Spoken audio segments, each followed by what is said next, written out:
been changing a lot. Yeah. It's like Maya and I briefly had talked about this like a long while ago, but the standard of last year is not even recognizable. And the standard at the start of last year and the standard at the end of last year, completely unrecognizable. And so it's really interesting to have watched the format go through such interesting metamorphoses and also go through bad metamorphoses, it's felt like. You know, we started last year and that was like the domain overlords era. It was the up the beanstalk era. And it was, you know, that was even back when Dimir midrange was still a reasonably good deck. And then it like crashed into like the worst period of like 7 months where you either had the Corey Steele counter meta or you had the VV meta. And it's not even remotely the same anymore. Yeah, it's evolving rapidly, which is not surprising necessarily. It's worth keeping in mind that we are kind of only just now getting to the 3-year 27 set or whatever standard is that we're up. I'm exaggerating a little for effect, but we had a transition period there. And so we had a period where Wizards was intending for 2-year standards, was with their lead time of how long they needed to work on cards before release. They kind of were releasing cards at 2 years, and then a decision was made to swap to 3 years, which is now a few years back, admittedly. But we certainly had a period of time where there was probably some recalibration of what that meant in terms of power level, in terms of diversity within the metagame, in terms of card pool and the impact that having a large card pool pushes onto lower CMC value cards. And so I think, 2025 in retrospect, we look at that and go, that was a pretty bad year for Standard, all things considered. Like, I love it. I love Standard, but it wasn't cohesively managed and thought out necessarily. But we've gone through that, and now Wizards has had a couple of rounds of bannings of particularly problematic cards, and we've come out of that, and we've got this, we've emerged from our chrysalis, to lean on your analogy, into 2026, and we've got this amazing wide open Standard metagame. And I do think that there is some credit in that we've gotten through what was a pretty poor year, and I suspect what we'll find if we look at store attendance numbers is that they're pretty low off the back of that and everything else. Yep. But I do think we're now at a point where Standard is an exciting place to play Magic again, which is awesome, and some credit is due in that regard. I'm worried about the long-term impacts of having a transition year like 2025, where we went from kind of the 2-year to 3-year, and the power recalibration off the back of that. But it is an exciting place to be right now, is that Standard. I guess my gripe with all of this is the format that we're calling Standard is in a good place right now, but it is higher power level, and I miss having a lower power level format. Yeah. Well, and it's going to be, I can confirm that attendance for Standard has been dismal. Can confirm real life experience watching little to no attendance of Standard weekly events over the last year. Do you also get the impression, I've heard this kind of like whispered back and forth, and it especially has felt true through Avatar and through Lorwyn now, Standard kind of soft rotates every format now in terms of the kinds of decks that emerge are quite different, and they change quite significantly, to the point where, are any cards from the Domain Overlords deck either still legal or still playable? One of them is, but not in that style of deck anymore. And, between Avatar and Lorwyn, there's been some overlap, especially like the Is It Elementals, Is It Spellelementals deck, there's some overlap with Lessons, but you need a musculature of very different supporting cards for it. Your creatures look very different. Do you kind of see this, do you get the impression of like, sure, we've extended the legality to 3 years, but it feels like the format rotates actually more often now? Yeah, I think that's a really fair and good observation. I think the only cards that you can be confident in still being playable in 6 months' time is the mana base. Your lands. Buy shocks.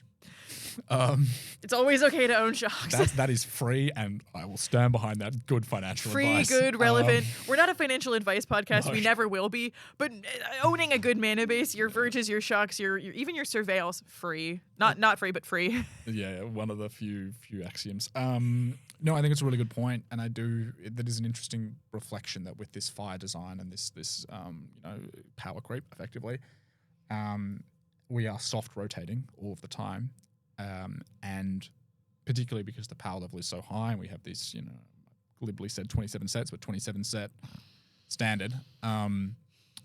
The impact means that we are getting these soft rotations, and we see it off the back of the Pro Tour. Like, your avatar cards are outside of like Cub.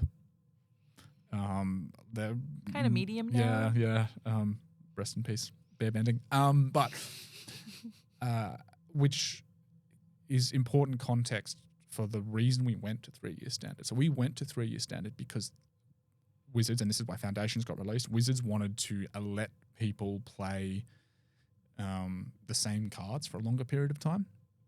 And that's probably not what we're seeing. And I'm a little bit removed from this because I will just chase whatever is, I think, the best deck at any point in time. But at a fair comment, it means that if you were just playing kind of kitchen table level standard or whatever it is, you'd be okay and your cards are legal for longer. But if you're playing kitchen table, you're probably not playing standard. Like, there is a disconnect in the formats and who the formats are targeting. And it does mean that standard is targeting a more competitive player. And if you are really casual in your kitchen table, and there's nothing wrong with that, but you're probably playing Commander, right? And so does changing standard to intent to ensure cards are playable for longer really do that? Like, if you wanted to pick a set of cards and just play them for the next 3 years, I wouldn't recommend standard. I'd recommend modern if you're going to play competitive Magic, right? Because yeah, we have soft rotations in modern with the Modern Horizon sets, but if they don't do another Modern Horizon set, then those modern decks are likely to be viable for a few years. Not true of standard cards. Well, and it's interesting to point on modern there, because then as well, only the breakout cards change decks. And then if you already own Boros Energy, for example, and there's a white or red card that gets printed into a standard set that totally changes the tenor of Boros Energy, if you're only changing between 4 and 8 cards, that's totally feasible. Yeah. It's actually far more stable, and Modern has been a stable format for the most part. Modern Horizon sets, Nadu incidents aside, it has been the more stable format. Things don't change very frequently because the power level of Standard, while contained within Standard, has astronomically, and some would even say like exponentially, been increasing. It still doesn't quite touch Modern's power level. And so you've got more stability there. And so I think it's interesting, the kind of counterbalance to Standard and wanting to build a more stable Standard has actually seemed to make it less stable in the design. And that, whether that's push design philosophy, how, powerful Standard is getting, but it feels like now more than ever, there was a period of time back in like Streets of New Capenna era where like Grixis midrange was the most powerful, good deck, and it maintained that for several months. That's true. And it was a very good, very powerful deck. Was it also somewhat of an insufferable meta? Some would say yes. But it was stable and it was consistent. It was consistent in its game plan, consistent in its results, and there weren't too many instances in my memory of when a set came out that it drastically changed the deck. Yeah. I've been playing Magic since the late 90s, showing my age a little bit. Mostly casually, off and on, as all players do. I came to competitive Magic in 2013. It was about when I picked it up, and there was Standard existed then. I think Extended was off the rotation, or at least I never picked up Extended. But Standard was a thing, and Modern was a thing, right? So those were the two competitive formats at the time. Like Legacy existed and whatever else, and Commander hadn't really emerged, or was only just emerging at about that time. I think the first Commander decks were 2014. Don't quote me on that. Because Commander sets, like, there's like Commander 2011 and Commander 2013 and Commander 2014. Okay. Ask me how I know. But yeah, so when I was first starting to go to stores regularly and play weekly tournaments and all that, and start to learn how to play competitive Magic, yeah, there was the two options really, Standard and Modern. And talking with my friends, the decision was we picked up Modern because of stability. Standard rotated, you'd have to buy new cards and all these things. But if you could you learn a Modern deck, you could do Modern at the time, certainly rewarded deep knowledge of one deck. You could buy the cards, and you'd maybe have to buy one or two more every new release or whatever it is. But by and large, this is true, 13 years ago. Oh, God. Modern was the way in, right? And Standard was something that had a high 2-year standard at the time, 8 sets, had that rotation that kind of slowed you down. It wasn't the natural entry point. I think Standard is a natural entry point for people who spend their time drafting. Is it like F&Ms, your kind of weekly drafts? Like that's how you'd get into Standard because you'd accrue a collection through drafting. But I wasn't drafting at the time. I've only recently become someone who quite enjoys Limited. And so for me, my mentality was I wanted to just buy a deck, have that deck, and it'd be good. I won't comment too heavily on Birthing Pod's banning, but I picked up Kiki Pod, and near and dear to my heart, have tried to make it work in Highlander. Okay. Anyway, it's Magic's moved on. Speaking of power creep, but but that was my entry, and so I even think even now, if you're talking to a Commander player, oh Jesus, device overheated, unable to record. Are you kidding me? I mean, that'll be about the camera more than the thing. Yeah. I don't know why that's happened. Feels like it's going to turn into a long lost episode where the camera just gave up halfway through. Because I turned the AC off and I hope that wasn't what did it. Yeah, you are a warm little guy. Is it the heat from the lamp? I wouldn't have thought they were particularly warm. No, this is cold. Yeah. It's literally like if you touch this, this is burning hot. What happened? I mean, to be fair, it has been filming for. To be fair, I've never recorded it for longer than an hour and a half. Yep. Okay, let's turn you off for a minute. We'll take a 5. We'll take a forced break. Go ahead and rest, sweet child. We'll rest you.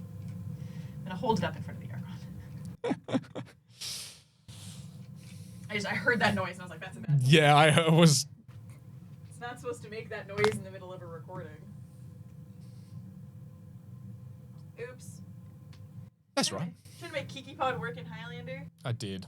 I mean, I do love the number of people who are like, yeah, I played this deck in like a constructed format and I thought I'd try and make it work in Highlander. Yeah.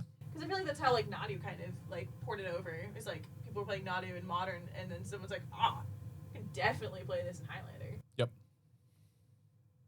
And now it's pointed. Yep, and it should be. Oh, yeah. I want Initiative to be better in Highlander, but... I agree. And I think the hate on it, and this is part of like, I wasn't playing when Initiative was good. Yeah. But I look at it and be like, more aggressive decks are good for a metagame. Yeah, I'm not enjoying the fact that so much of Highlander right now is combo. Yep. I think it sucks. Let me kill you on turn 4. By actually killing you. Yep. So yeah, I've made the case to Vi and to Pat that maybe we could bring some initiative cards back down, make them slightly more. Well, and I think, what was it, Billinghurst or Maya was saying that like what you don't want is you don't want someone to be able to play White Plume and Black Lotus in the same deck. Sure. And I was like, sure, but now like Black Lotus is 5. You can't play them. What's Plume at? 3? Yeah. Yeah. I honestly more look at the 1 point initiative cards. Like White Plume is the best, and it's not close. But like Seasoned Dungeoneer, Caves of Chaos. Yeah. I also think Green's a bit underpowered at the moment. Green is, dude. Is it Green sucks? Green has not really been because like. Well, but the problem is right. Every time they print like a Nadu, they're like, shit, this is way too powerful. It's fucked up. They haven't found the sweet spot, have they? No. Well, that's like I'm so impressed with the mono green landfall deck right now. I do love like Badgermole is a false flag operation. Yep. People will kill it over killing a harmonizer every time, and it's the wrong choice every single time. Yep. And it actually is like so awesome that they do that. Like, you know, or they won't kill the Ice Till Explorer. Oh, yep. You know what my favorite thing is? Bossing Say, Fabled Passage, Sapling Nursery. I'm gonna poop out 2 3/4s every single turn for the rest of this game. I was playing against like a Jeskai control deck, and it was like, yeah, go ahead, board wipe me 3 turns in a row. You can't Does keep up not with the matter. fact that I will just poop out 3/4s until this game is over. And then like you land like an Earthbender Ascension, and it's like, cool. I'm also gonna start giving them trample and putting counters on them for the rest of this game. Yep. Yeah, there's a few of the bus stop guys are pretty high on landfall at the moment. I really wanted it. So ever since Tifa, got dropped because it's not played anymore. yeah, well, like ever since it was printed, I was like, I want Landfall back. I want Landfall back. I want her back. Bring her back. Because the first deck I ever played in Standard was Gruul Landfall back into Zendikar Rising. Yeah. Okay. Yep. That was the first deck I ever played, and so like, as a green player, like green enjoyer, and as someone who like first got in through playing Landfall, I need her back. Bring her back to me. Oh wait, I didn't stop recording this. This is just. Oh, we've been chit chatting. Yeah, that's all right. That's fine. Oh well. The good thing is I can cut it out later. The annoying thing is it's gonna be really hard to figure out how many minutes I have to cut out. But it's fine. Yep. It's fine. But yeah, I've wanted Landfall to be really good because it started getting printed randomly on a couple cards, and I was like, it's all seeding at the moment, right? And so this was like the lessons cards in Avatar. I was like, oh, this is seeding for Strixhaven. yeah. So I think that there's, which is it's nice and it's nice. And Sapling Nursery, we're seeding. we're seeding the trees. The one that I got wrong actually was I thought we were seeding for Eldrazi in Edge of Eternities.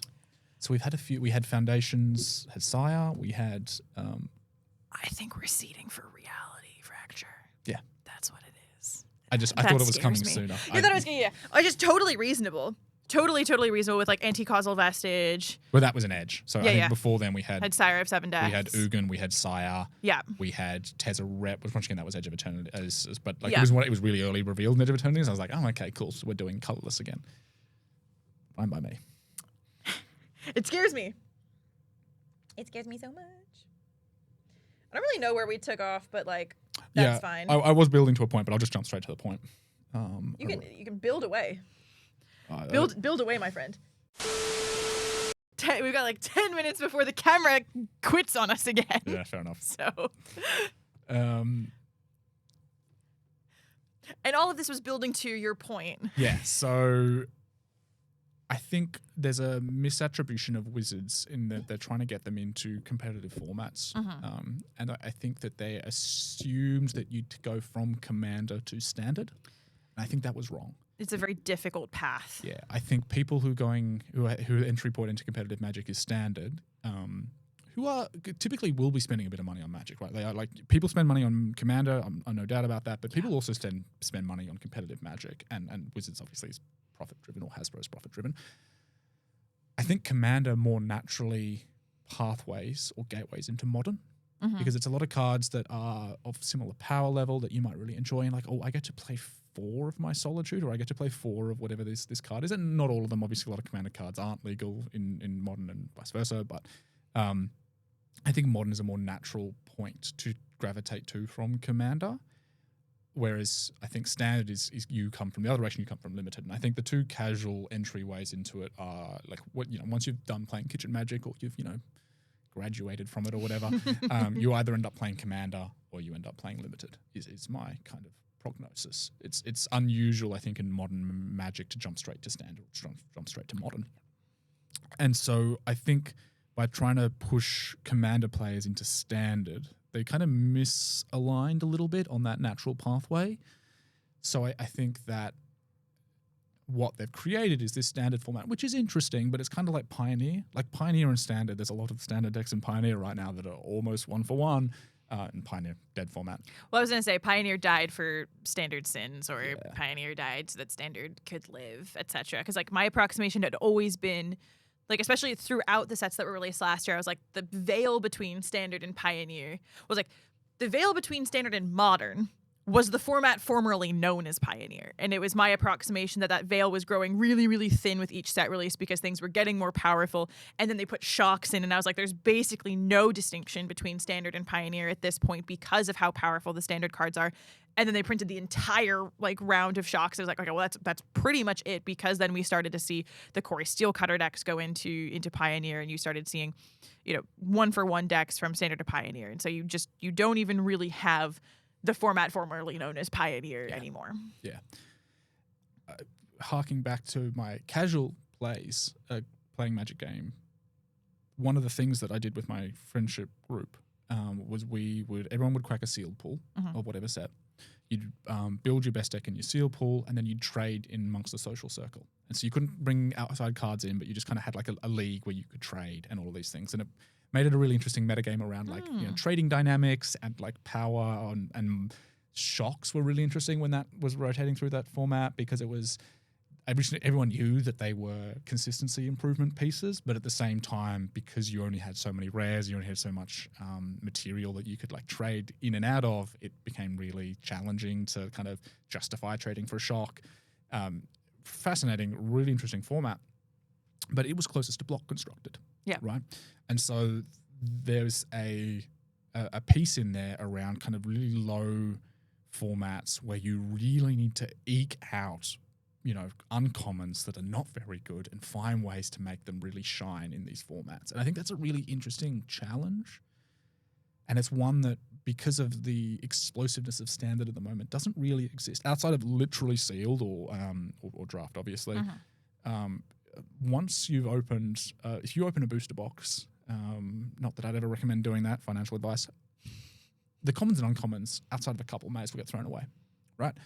And I think there's a really nice place. I mean, Pauper is in that space a little bit, but a really nice space for those lower power formats where you can explore cards that can be really cool and interesting in their draft and their limited formats, but don't have a place once you start getting to these constructed formats or Commander. Like, I mean, obviously there are tiers of Commander, and so maybe you play them in your, bracket 1 Commander deck, but certainly not your CDH Commander deck. And I remember those days fondly, and obviously, I was a bit younger, it was a simpler time, yada, yada, yada. But I really enjoyed that format where we'd have a sealed pool, you could trade in between, and then like maybe once a month everyone would buy a booster pack and add it in. And that would be we'd get a little bit stale, and we'd like add in one booster pack each, and it was like it blew the whole thing wide open. That was awesome, right? And, magic as Garfield intended, right? Yeah. I think literally that's the meme. But I wish we had a lower power set, and block constructed isn't going to happen because of the way they're releasing sets at the moment, but I almost want 1 year sets.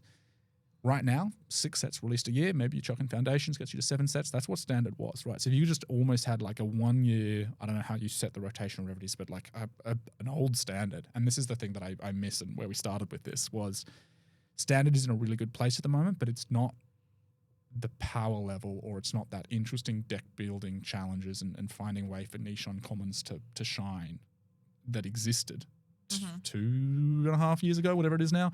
This is feeling like, there's that pre-modern has become quite a popular format. Yeah. I feel like we're in post-Standard. We're like in this new era of it's a kind of Standard, but it isn't what Standard historically has been. It isn't what we remember Standard being, and it doesn't even resemble Standard of the last 3 to 4 years.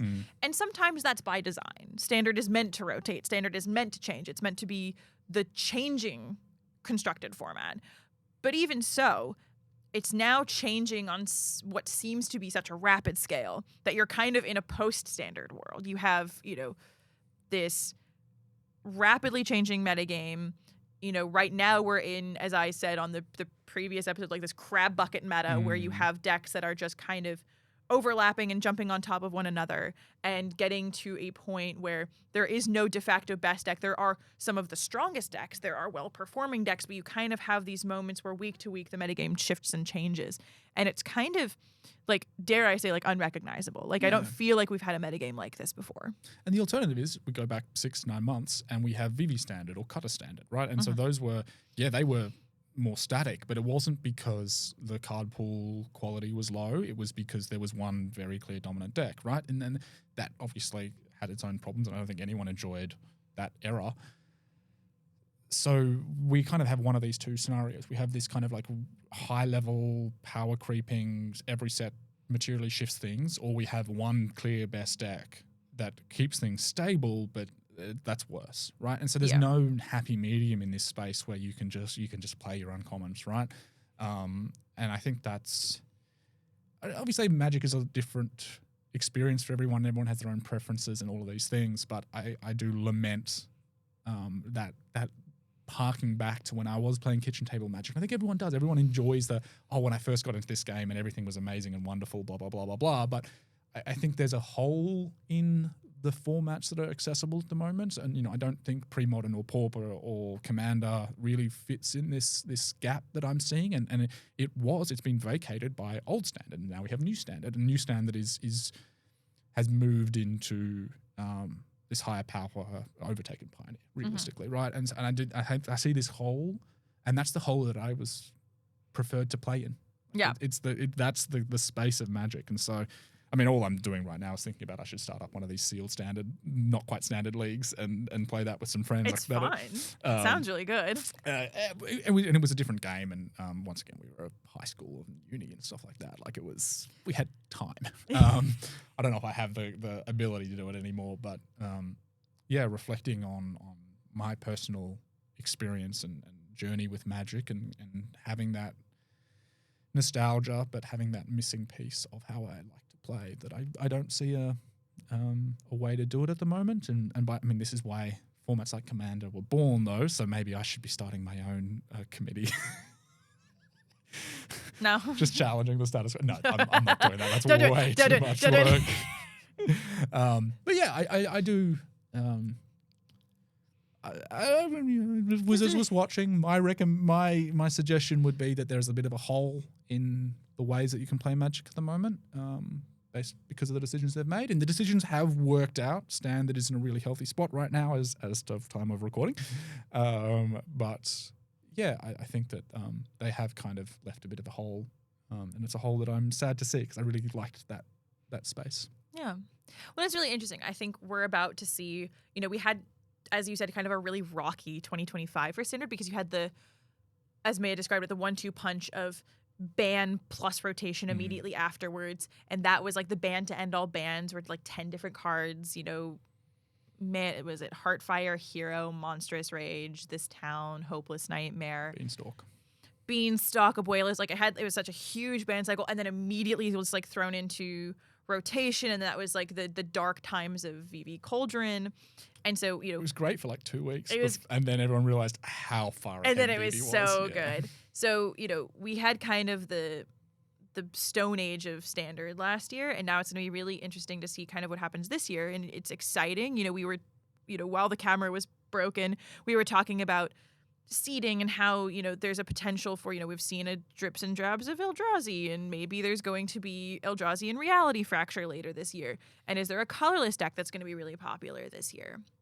There's a lot of changes coming, and that's exciting, but it also means like we have more of these mini rotations. We have decks that are going to get pushed out in a really short period of time. Lessons was great for a month and a half, and now it's kind of not good enough anymore. And is that going to happen to Bearbending? Is that going to happen to Landfall? Is that going to happen to Reanimator? Spell Elementals. What is going to persist? What's going to fall by the wayside? Is it going to be more or less consistent than Standard we've seen in the past? We don't know. So this is going to be a really interesting year. Mm-hmm. Yeah, which is exciting. But I think it's exciting for enfranchised players rather than for someone who might be trying to just like buy a deck and play it for 3 years, which was the point. Yeah. So I think my thesis here is that they missed the mark on what they were attempting to do. Good intentions. Yeah. Less than ideal execution. Yeah. We'll see. We'll see kind of what's coming. It's going to be exciting. Will be exciting.